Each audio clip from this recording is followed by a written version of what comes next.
what I'm starting to realize, though, is like I think these are the universal conversations that everybody wants to have, but nobody's willing to actually have them. You are listening to Come As You Are, the podcast. My name is Amanda, and I'm joined by my two friends, Tyler and Stephanie. Together, we are a trio of coaches coming together to explore life's biggest topics. Each episode, we hold true to our name, Come As You Are, by showing up and just hitting record. Whatever we bring to the table that week is what we talk about. No scripts, no planning, just real and raw conversations. Our mission is to create a space where vulnerability and authenticity take center stage.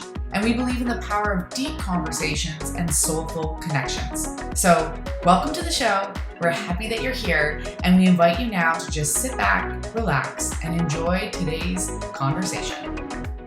Hello. Hi. Hi, Fran. It's so good to see everyone. Oh my gosh. Yeah. It's been a minute. We unexpectedly but I love that we're back. I know. Me too. And I want to say that I found that so funny that just when we started to say, okay, we are committing, we are doing this weekly, that I had this thing last week, but I don't know, it was I would say it wasn't necessarily something that has had to tell us anything or whatever, and we've overcome bigger struggles, right? So yeah, I just want to thank you guys for your understanding, and just to give you a little bit of context also. So this is a very good friend of mine, and her dad has been struggling with cancer for years now, and he just did like chemos the last couple of months and it's not working anymore. So yeah, he's been sent home from the hospital on Monday now, and yeah, they can't help him anymore. So now it's like family is coming to kind of say goodbye, and yeah, so that's super sad. And my friend, like, she's such a daddy's kid, so she like worships him, and yeah, so it's really hard for her, obviously, and I don't know, it's really sad. I've not, thankfully, lost anyone so close to me. I can't even imagine what she's going through. So yeah, I'm just trying to be there and support her. And she got the news last Friday that they can't help him anymore, and that obviously, so I just wanted to be there for her, to support her, and yeah, it was very good that I went, and yeah, we just try to, I don't know, distract her, but also, just be there. I mean, there's hardly anything you can do other than, just be there for your friend in times like these, right? So yeah, it's a bit sad. Yeah. I always I'm love that in these situations that, like, as challenging, right, as it can be, but how it really does remind us how much support we do actually have. You know what I mean? Like, in those hard times when, like, I mean, she's so lucky to have a friend like you, and like, I don't know, I just think there's so many things, like, even I noticed for myself, I put a post on Facebook of like, oh, life took an unexpected turn, and suddenly I'm getting all these messages from people. It's like, are you okay? Is everything okay? I'm here to support you. Like, so it's just like, it's so nice to know that in these hard times that we do have so much love and support around us. And I think there's never a good way to, for someone to pass away, but I feel like sometimes it's, I don't know actually, but because most of the situations that I've had in my life, it's been very quick, like it was unexpected. So I wonder sometimes if, like, does it make it easier? Like, do you have more time to like process and come to terms with it if you kind of know it's coming, as opposed to like, you get a random call on a Wednesday, like, hey, by the way, do you know what I'm saying? I don't know. I don't know if that makes a difference, but I am curious about that.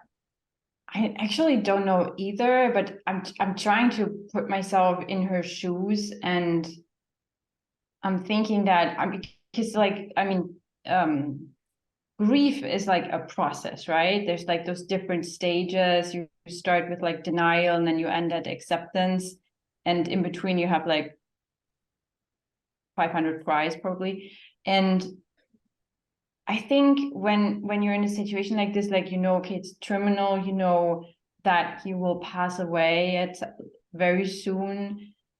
I think this whole first stage, which is probably the hardest, where it's just the saddest because you're denying and you're not even understanding what's happening. You're just really, really sad because you can't ever imagine feeling happy again. Like, I think that phase will just be longer until they pass. And then I don't think that you can move through this grief stages until it has actually happened. So I would argue, I don't know, I think it's not a better situation when it's a worse situation. And you're just like, I don't know, waiting for it.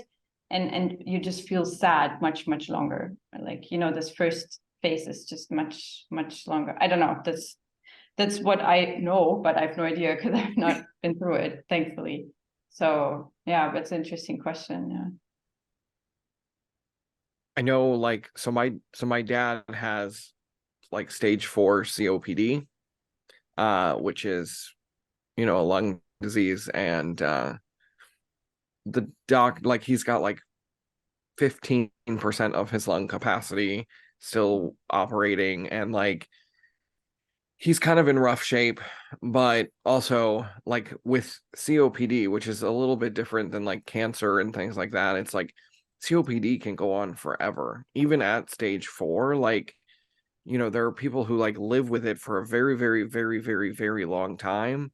And so it's like his doctors were like, if you don't quit smoking, which is crazy, but if you don't quit smoking, like, you've got like 2.5, 3 years max, is kind of what the doctors had told him. And I don't think he's quit smoking. I think he's tried to slow down, but it's at the same time, it's like, like he has COPD. And then I had my grandma's best friend, who was like a grandma to me. She had lung cancer, and it was the same situation where it was like she smoked all the way up until the time she died. And it was just like, well, I've already got the lung cancer, so what's stopping me from, like, I'm not going to quit now because I'm still gonna die. Like, her attitude towards it was so interesting. And in both situations, like with Dolly, that was my grandma's best friend, she knew she was going to die. She didn't know when. She had kind of like accepted what was happening. And so everybody, and in a way, it allowed everybody else around us, like around her, to kind of also accept it. And so when it actually did happen, like, yes, we were sad, but it wasn't as like heartbreaking. So I think I've seen both sides of it, where you kind of know that death is coming, and you, like Stephanie said, I do agree, you're kind of sad like a lot longer, in terms of like, oh, this is like, oh, I'm so like, it's hard to kind of like process it. And like, you can't really, you're right, you can't grieve all the way through until it actually happens. But then when it does happen, I feel like the grieving process is a lot shorter, because you knew it was coming, you had time to kind of cope with it, versus like back, actually it'll be 10 years in August. 10 years ago, I lost my best friend in a car accident, and that came out of nowhere. And so that process was shocking. Like, I mean, you don't and with something like that, like, he was 21, you don't expect a 21-year-old to die, and especially not Eric. And so his death has been now 10 years, and I still feel like there are times when I can't believe it happened, And so I think there's like, I don't know, it's such an interesting conversation to have, because there's like, would you rather know or would you rather not know? And also, like, I don't think either path is like a better path to walk down. I just think processing death and dying is like a really hard subject, and it's a hard process for everyone. regardless Mhm. of if it's, you know, short, like no notice, or we've known for a long time this was coming and hospice comes in and you sit there and you watch them slowly go. Like, they're both really hard things to process. Mhm. I just think when you know, it gives you a little bit of peace because you're like, okay, like I know it's coming, like, and you can. To me, I coped with it a lot better than I actually did with Eric's death. Mhm. Yeah. Yeah. Yeah, I mean, it's definitely, sorry, I just have, because like I feel like that I don't want to be like disrespectful because we're sitting here like kind of like not laughing, but sort of like when you said like, you know, this is a very deep conversation, I'm like, duh, like what else do we do Here here? we go. This is it. This is what we're talking about today. It's life and death and all of the mysteries of it. Like, here we go. Yeah, and that's kind of what I was thinking too, though, was like the interesting opportunity that we get to sort of like have that intentional time before they go. However, I think it's so interesting that you're bringing up too this, like your friend, 21 years old, like how we sort of take life for granted, right? Like the fact that we woke up this morning, the fact that we're here on this call, like the fact that we're even speaking to each other right now. What a gift. What a gift. Sorry, Stephanie, I didn't need to cut you off, but I felt like that just needs to be said because I didn't want, because we both of us were like, my hand went up, and then both Stephanie were like, like, yeah, obviously, this is what we do here. So I just had to say that before we moved on because I wanted to make sure that, like, I know the grieving process can be challenging, and I mean, you know, it's not, and yeah, not necessarily a laughing matter, but just like, you know, the irony of like, yeah, well, we Yeah. do deep No, conversations. But it is also interesting though, because, you know, laughing is also some of the best healing. And Mhm. so that when you can find not humor in the situation, but, you know, pulling, you know, good memories from the person and, you know, bringing up the laughs, like for me that was a real big part of my healing, was like through the laughter, through the, like, you know. And I think when you're talking about a subject like death and dying, I think for a lot of people it's a very uncomfortable topic because there's so many, I mean, we're going to go down the rabbit hole, I know we are, but there's like so many, like, there's so many questions, there's so many, like, what comes next and all of these kind of things. And so it's uncomfortable, and I think we like turn to humor to like help us, you know, process some of that. Because I know when Eric passed, we went to his visitation, and I will never forget this story, and it's one of the most, I think it's one of the most beautiful, greatest stories ever. So we all get up, and we were a theater group, okay? So there was like a lot of us that came to the funeral. Like, Eric had so many people come to his funeral. It was the most beautiful thing ever. And there was a group of us from high school. We got up, we walk up to the casket, and he's laying there, and he was in a car accident, and they didn't think they were going to be able to have an open casket, but they were able to do it.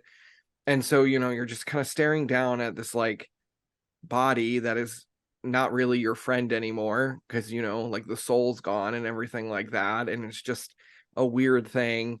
And we're all standing there, and one of my friends, she pulls out her phone and she squats down next to the casket, and she goes, "Come on guys, we should get one last selfie." And we were all mortified, like we were like, "You can't, no, no." And she goes, "Oh my god, I'm so sorry." She said, "Death makes me do stupid things, you know." And it was like such a real moment, because she was trying to like lighten the mood, and everybody was like having a really hard time. And so she did something that like she normally wouldn't have done, but it was just like such a reflection of how awkward it is, you know, when you're going through death, when you're processing it all, you know. And everybody, I think, acts a little bit crazy, and we do some not so usual things. And but she just like squatted down, pulled out the phone and was like, come on guys, we should get one last selfie. And we were like, no, like first of all, I don't want to remember this, but like also like this would be embarrassing because his parents are over in the corner and like his family's all around. And I'm like, I am not taking a selfie with a dead body. But like it was the, I can't say it was the highlight of the funeral because like that sounds bad, but like I mean it was one of those moments that just normalized how awkward and how uncomfortable death was, and it just made such a nice space for like breathing, you know. And so it was a really great moment, despite the tragedy. I was like thank you. We all needed a little bit of a laugh, we needed a little bit of like uncomfortableness, and like, you know, we grew together in that moment, and I think that was a really cool thing. I was also, when you were like saying those things of why you don't want to take the picture, I was like, I don't want to have a photo in my phone with a dead body. You know, it's Yeah, like yeah. that's so weird, right? But you're so right that so many people are, and this is me included, I guess. I don't have a lot of touch points with that. First of all, and so many people are just uncomfortable with the whole thing because I guess in our culture it's something that is that we're usually scared of, and we don't have those conversations about it, right? I think it's like death and money and I don't know, maybe politics, and then for some cultures or for so many families also everything around sex is like those taboo topics. Yep. And what I always remind myself of when I talk about death or think about it is that we have such a limited view on it because there are cultures out there who are celebrating this, right? Like I'm sure you guys have heard of this also. Maybe we even had conversations on this, that there are cultures who are like celebrating this, like for them the memorial is a celebration. You know, people come and they don't wear black clothes, they wear white clothes or some other things to represent something about the ritual. And they believe that, and I don't know the specifics, right, but I've heard some bits and pieces here and there. They believe that their souls then are finally free and go on to a different place, and that this is actually the start of something rather than to focus on the end of the experience that you have as a human in your container that is your human body. And I always I haven't really looked further into this yet, but I just find that such a beautiful way of looking at it. And maybe this takes a little bit of the fear off, to know that death is not, it is maybe the end, yes, of your experience as you have it as a human, but it's also the beginning of so many other things. I always like this kind, glass half full kind of attitude towards it. Yeah. Me too, Stephanie. Again, going back to our kindred spirits and being on the same kind of like plane there, like I feel the same way about death, you know, and I feel the same way about like looking at it as like yes, it's kind of like the end of the chapter as we know it here in our human bodies, but like what lies beyond. And like, you know, like the more I grow my spiritual practice, my understanding of like the universe and energy and, you know, things like that, the more I'm like, the more I get not excited about the afterlife, but like I think more curious and more like a sense of wonder about the afterlife versus fear, you know. And I think a lot of people, it's so interesting because you were talking about like cultures, and I think, you know, even though we're all in 3 different countries, we all have pretty similar, I think, cultures in terms of like the religious aspects of life and things like that. Right? Canada, Germany, and the United States were all pretty Christian oriented, and so it really comes back to, I think, a lot of the Christian beliefs in death and like heaven and hell, and like, there's all that fear. And I was talking to my sister the other day. We were talking about growing up in the Catholic Church, and it was like everything we did like led to hell. And I was like, oh my gosh, like it's like, it's kind of like they drill they drill like the fear into you. Or if it's like, if you're not good enough, like in the Catholic Church, like you don't go to heaven, you go to purgatory, which is like the in between. And it's like all of these weird things. And so like I could see, like, as a culture, as a, growing up, at least in the United States, where death is very focused on what the Christians believe in the afterlife and things like that. There is that sense of fear of like, was this person good enough to get into heaven? And I was like, for me, it's like I just think there's so much more to it than just heaven or hell, or purgatory if you're a Catholic, and all all of these other things. And it's like for me, I do think like we need to celebrate more of the afterlife. Like I was in Mexico, I was returning home to the United States on the Day of the Dead in Mexico. And so leading up to that day, like they had all the, they were starting to decorate and whatnot. And I was like, this is really beautiful. Like they all come out and they celebrate, and they, it's not like a negative thing. And I think that's a big shift that we can make is, we get the choice of, do we look at this as a negative thing or a positive thing? And like Stephanie said, like, I choose to look at it as a positive thing. Like, let's celebrate what's coming next. Let's celebrate the evolution of our soul, of our spirit, as we transcend into whatever's next. I don't have an answer to that, but, at least I know, when I go, I know there's something on the other side. That's, at least my beliefs are like, there's got to be something more beyond this. Or maybe even reincarnation. Maybe we come back and we get to do it again. Like there's so many cool things around death. And I think just as a society, we need to normalize it, and also recognize that like it doesn't have to be such a negative thing all the time, and I don't know, it's pretty powerful to really think about it. Yeah, I remember when my grandmother passed away, it was pretty sudden.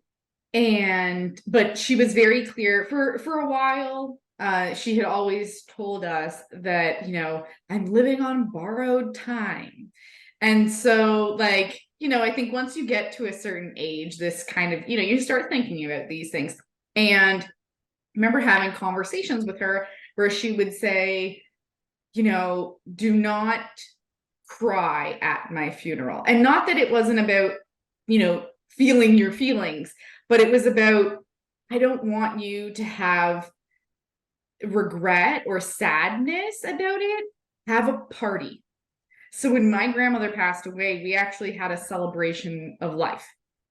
And so we were like, it was literally like a party with my cousins and my aunts, and like everyone was there. Well, my aunt had actually passed away a few years before, and she was really young as well. And so like that was, my grandmother's daughter, and that was really hard for her. And so we were in this celebration of like, wow, in like what you're saying, Tyler, whatever it is after this life in this human body, but that they were able to, be together in whatever way, that gave us comfort in knowing that she got to be with her daughter. And yeah, we just had this like massive, it was a party. It was literally a party. And ever since then, not that I expect to go anytime soon, but I've always said, because I'm that person, like I'm always having a party. I'm like, if there's an excuse for a party, I'm going to have a party. So when I'm gone, have a party for the memories that we got to share together, for the life that, we were able to live. And I think too, for me, that's why I'm so passionate about my mission, is because I don't know what day will be my last. And I want to leave that legacy of young people getting the support that they need to navigate all the things, including death, because it's going to be something that hopefully they don't experience until for themselves very old, but they're going to have family members that will pass on. And so how do we help them to navigate that, right? And I think that the gift in, I woke up this morning because we get so caught up in, well, I don't have, and you know, the doom scrolling, like all the things, the comparison on social media is like, does that stuff really even matter? Not really. Ooh. Ooh. Ooh. That gave me the tingles, Amanda, because I literally had that thought not too long ago when I was scrolling. I was like, does this all really matter? You know? And like here in the States, like we just avoided another like government shutdown, and like they budget whatever, I don't know, something in the economy. And I was like, everybody gets so caught up in the nuances of everyday life and the little things, you know. It's like you know, I've been reading a book on the economy recently because I've fallen into that headspace of like the economy is like totally like a made up system, that, and it's like a system that we've all put together to determine like countries' worths and things like that, and we all just blindly like just go along with it because like that's what we've been conditioned to do. But I mean, in this book, I was reading it, and he was questioning. He goes, "Does any of this really matter?" And I was like, that's a good question." Like, you know, and about we're also stressed out about the nuances of life, you know, and we buy into this system that tells us that we should do this and we should do this, and then we need to worry about this and we need to worry about that. And when you ask that question, like at the end of the day, does it really matter?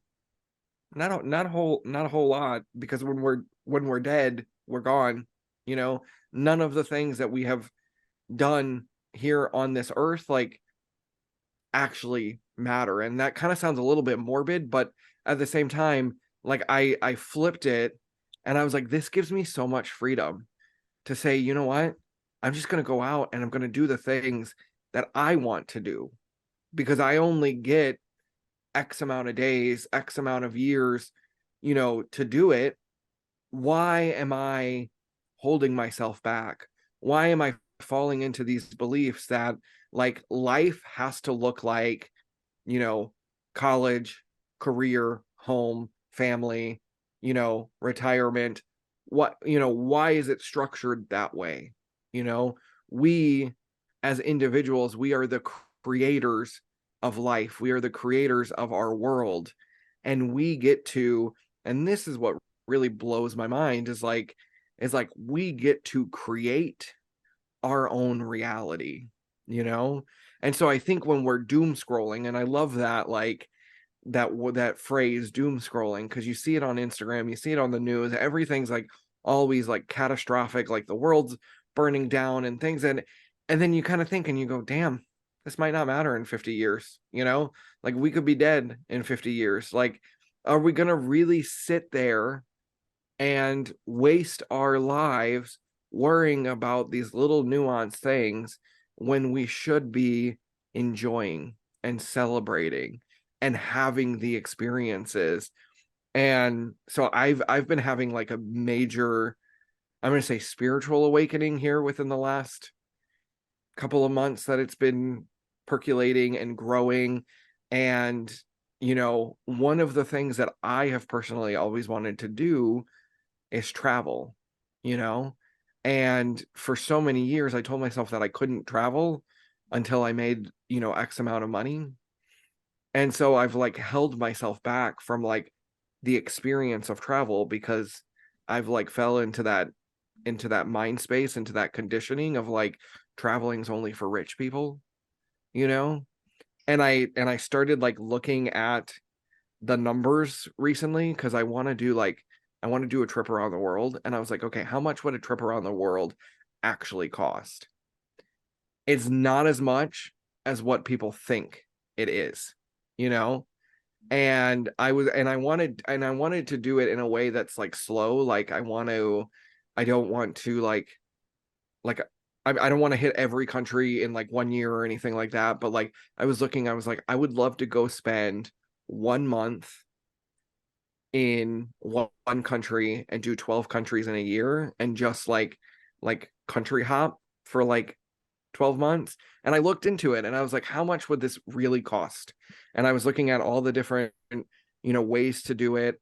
And I mean, it was like for flights and your living spaces, which are like the two most expensive parts of the puzzle, it comes out to about $20,000 to do that. And at least the way that I was looking at it, and I was like, that's less than like how much I was paying for my dorm when I lived in Chicago, And I was like, I could have gone around the world with that money, but instead I chose to like eat rice and beans in Chicago because I wanted to be in the city. And, and I was like, and I just like completely flipped for me, but it really takes like, I think a change in perspective of bringing this full circle here, of realizing that we don't have a lot of time here on Earth to experience all the vastness of Earth. And like, if there are things out there that you want to do, that you want to experience,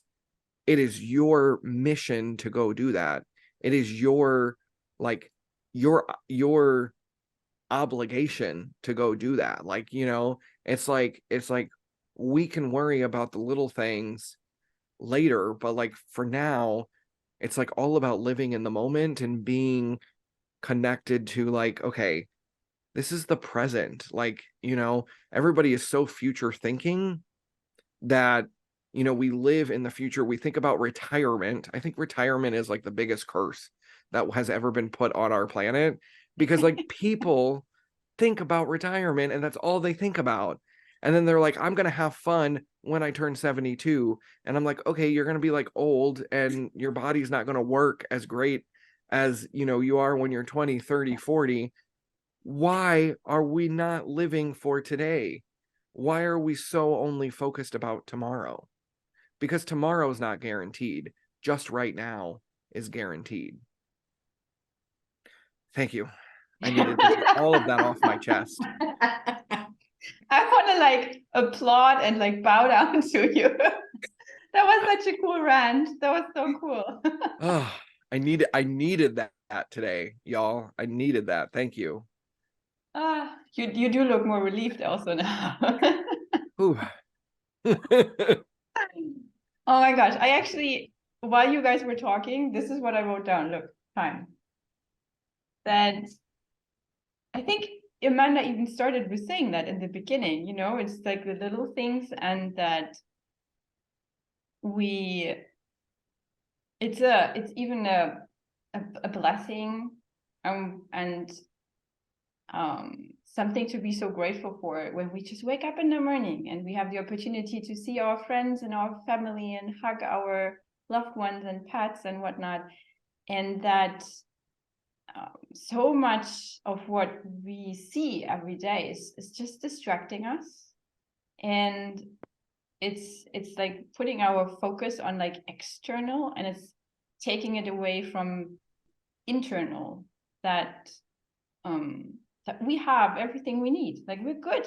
We don't need all that external stuff. We don't have to do the scrolling all day. And I had that very same thought also not too long ago while I was scrolling. I was thinking about, gee, when you're 70, 80 years old, will you be like grateful that you have spent all that time on Instagram?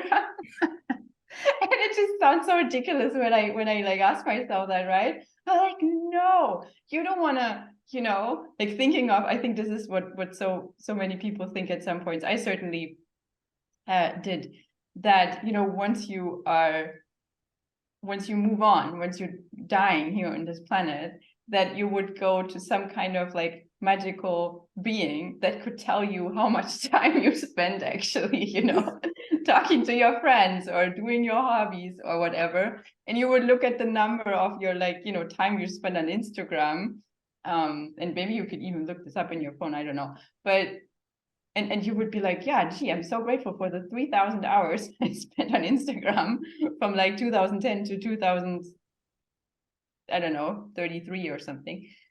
So I think that really puts things in perspective when I ask myself silly questions like this, and reminds me to, and I don't know, do you guys have this too? When you guys were talking, I was having this, yeah, gee, screw the small stuff, like no one cares, like, and then I had this instant connection with my spark, my mission, my purpose of like, yeah, just go do, like, I mean, not now, but we're gonna finish this conversation. But I'm like instantly fired up to focus on the things that actually matter. And when, for me personally, when I think about what really matters is, fulfilling my purpose and being out there as a coach and as a speaker, doing things like what we do here. So actually, I don't have to go anywhere. I'm not the perfect place.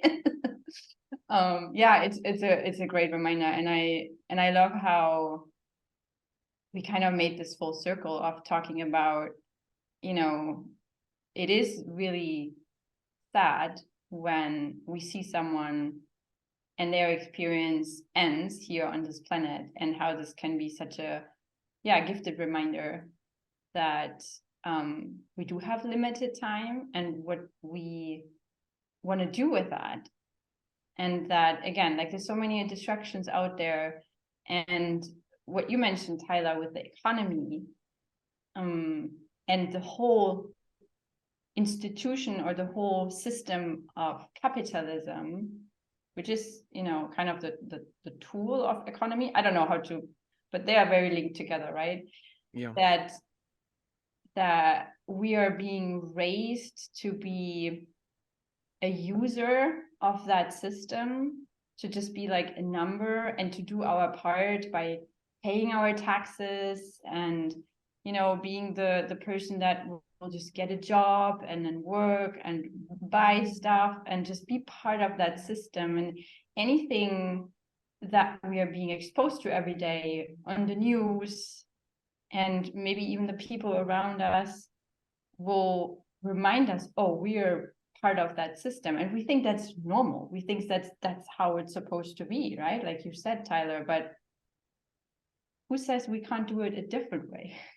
Right? Who says that we cannot also say, you know what, screw all of this. I don't want to, go to a sucky office job for the rest of my life and spend 40 hours, 50 hours a week something that I don't actually enjoy, and then have like very little time left for the things that I do actually enjoy. Like, this system is so ridiculous. And even when you look back, like, I learned this a while ago, and I was like, what, that can't be true. That actually why we have this system with kind of like 40 hours a week goes back about like 100 years, when men were supposed to provide for their family by going to work for 40 hours a week. So back then it was supposed to be that way, that as a single human being, and back then it was mainly men, that you would go to a job and then you would be able to make enough money for your whole family. And nowadays, well, you know how it is, right? Nowadays, most jobs where a single person goes to, part of corporate world or whatever job you have, whether you are like a carpenter or you are a baker, it doesn't matter. Those kind of jobs, it's not possible, right? Because the value has shifted. If you're someone that gets up at 4 or 2 a.m. in the morning and you bake your cakes and your breads and you sell that and you have employees and you go home at the end of the day, it's not enough to feed your family. And so the system has shifted. We're working more than 100 years ago, and we're earning less, and we need to feed more, right? Because everything is worth more. So we have to also create more value with the work that we do, which it's like the opposite, because what we do now is worth less than what the same labor and the same value that we created 100 years ago. So that's like ridiculous. So it's like so much pressure, especially for people who, have families. It's impossible. You can't do that anymore. And yeah, I'm going to leave it at that. I think it's really interesting that we started this conversation talking about death. Okay. Talking about like dying and the end of life. And it morphed into a reflection of how we live life, because it's not usually until you get to the end of life that you reflect back and you go, what would I have done differently? And I think, Stephanie had made that comment. It's like you're not going to be, 80 years old, sitting in the retirement home going, oh, I wish I would have spent more time on Instagram growing up. And you said that made me laugh, because like that's exactly like, you see now on social media, you see like the advice from the old people, those that'll pop up on my screen every once in a while, and it's like, hi, I'm 92 and this is one thing I wish I knew about life, early on. And it's usually something like spend more time with your loved ones, or take the trip, or whatever it is. Ours is going to be, hi, I'm 91, I wish I would have spent less time on social media and like actually like out in the real world, because like that's what it's coming to, is like we're so consumed in the technology, we're so consumed in the artificialness. And that's not even just in technology. I think that's in the consumerism side of things and the commercial side of things, of like we're consumers, we want to consume all of this artificial stuff. And I don't know, for me, I'm way more interested in going to learn about cultures, going to learn about people, different countries, seeing different parts of the world, having what I consider to be a human connection, like that one-on-one conversation that we only get when we talk to others. When we only, you don't get that. I don't know. I've never experienced it, at least. I've never experienced that sense of community inside of virtual reality. It feels artificial to me, and again, this is just my views on this, but like, at the end of the day, again, bringing this all full circle, like we have the choices, we get to make the choices, we get to determine, how we show up that day, what we do, where we put our time, where we put our money, where we put our attention, and like it all comes back to being intentional with the life that we are creating, so that we don't get to the end of life going, oh, I wish I would have done this, I wish I would have done that, I should have spent more time here, I should have traveled here. Do it now. Do it while you still have time. Do it while you are still here, because one day you're not going to be here, and you don't want to miss out on the beauty that is this world. That's it. That's all. I love that you highlighted consumers, though, because I think that that's important, right? Like, we're consumers no matter what, but what are we choosing to consume? Now that's it. Mic drop. We're done. That's the episode for today. Thanks for being here, y'all. Thank you for listening to Come As You Are, the podcast. You can follow the show on Instagram at Kaya the Podcast, and on YouTube and Facebook by searching Kaya the Podcast. If you haven't already done so, please help us keep the conversation going by subscribing, rating, reviewing, and sharing this podcast. And be sure to join us next time for another deep conversation.